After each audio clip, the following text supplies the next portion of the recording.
Artificial intelligence, or AI, is without doubt impacting on our lives and way of doing, both on our personal and professional lives. AI and initial work on it dates back to the 1950s. The year 2023 signaled the so-called AI revolution. We recognize the age of complexity as much as of volatility, ambiguity, and uncertainty.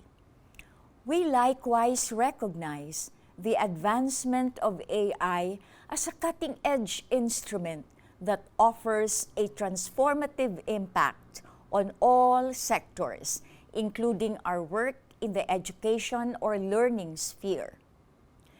Today, as AI so-called invades our 21st century life, we are all summoned by international organizations to look deeply into the contributions of AI to appreciate its power as well as its limits. Government, international organizations, private sector, decision makers, and may I add, the education or the learning sector are beginning to stare closely at AI even more. The message of this call is clear. Optimize the gains in the adoption of AI.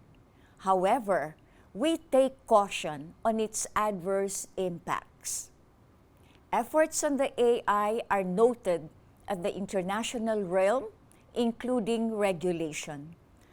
An AI advisory council or advisory body, in fact, has produced an interim report that would foster innovation, but the body also raised mindfulness of the risk-based approach of AI. I pursue the duality of purpose and outcome of AI. In this framework here, I recognize the promise as well as the risk of AI. First, the UNESCO drafts the global standard on AI and ethics. The so-called standard is adopted by all 193 UN member states, and the document emphasizes the protection of human rights and dignity embodied in a so-called policy action areas that would guide our policymakers to implement the recommendations on the ethics of AI. As well, the UNITAR, or the UN Institute for Training and Research, of which CIFAL centers in more than 30 countries are part, is helping build a community of practice surrounding AI. Part of the summon is, and I quote, recognize the power and use of AI, but the technologies should be harnessed responsibly and made accessible to all. That's a borrowed reminder from Antonio Gutierrez, Secretary General of the United Nations. Part of the bottom line in the UNITAR initiative is to generate AI trainings, including customized trainings in AI and leadership. Third, a nonprofit organization called the Center for AI Safety put out a signed statement basically calling for, quote, mitigating the risk of extinction from AI, unquote. It says AI should be a global priority alongside other societal scale risks such as pandemic and nuclear war. The statement further said AI could be used to spread misinformation and propaganda, or it could eliminate millions of white-collar jobs. The open letter by the Center for AI Safety was signed by more than 350 executives, researchers, and engineers working in AI, including from 3 leading AI companies, namely OpenAI, represented by Sam Altman, Google DeepMind by Demis Hassabis, and Anthropic by Carlo Amodel. Now let me come to the challenge to education. What does AI mean to education? In the context of the education and learning sector, we could consider continuing efforts at practical applications of AI to accelerate progress primarily through education and eventually in the sphere of sustainable development in whatever sphere of work we operate. AI should promote solutions for local, national, and global impacts. In this regard, a summit, please take note, a summit could be held by our education leaders. This summit could lead to a chain of educational efforts, including coping with AI and the regulation around AI.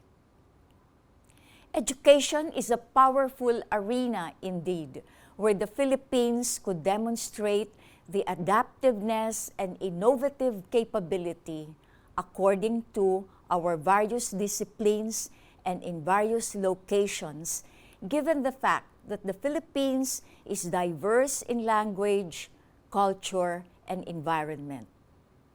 The Philippines could weave a tapestry of diversity and relevance beyond the general rubric initiated by the United Nations.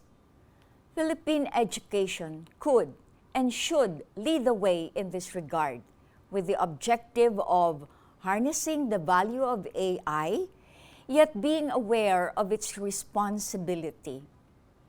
A regulatory and balanced approach to AI is a necessary and powerful bet by the education sector. Education can also promote and affirm the value of AI in learning, in decision-making, and in the policy sphere. Likewise, education can uphold responsibility through innovative and adaptive regulation.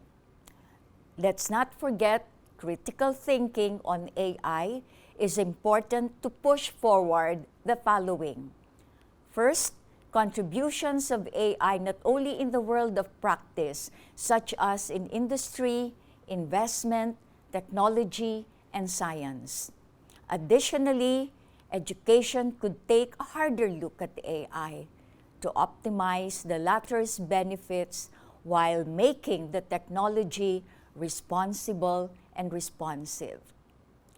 Education could take a hard look at how AI impacts the future of work as AI shapes labor markets and impacts income. Certainly, artificial intelligence will reshape labor markets, affecting 40% of the global employment, even as it also threatens to replace some jobs.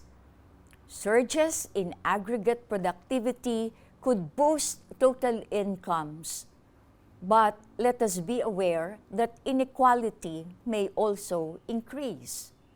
In other words, AI could produce the so-called pluses and there can be minuses too. To fully harness AI's potential, digital infrastructure and skills are vital. However, regulatory upgrades are equally necessary. Education leaders could spearhead this challenge on the so-called generative AI. Education is indeed the key link in the pursuit of a thoughtful and responsible AI through adoption, adaptation, policy, and regulation.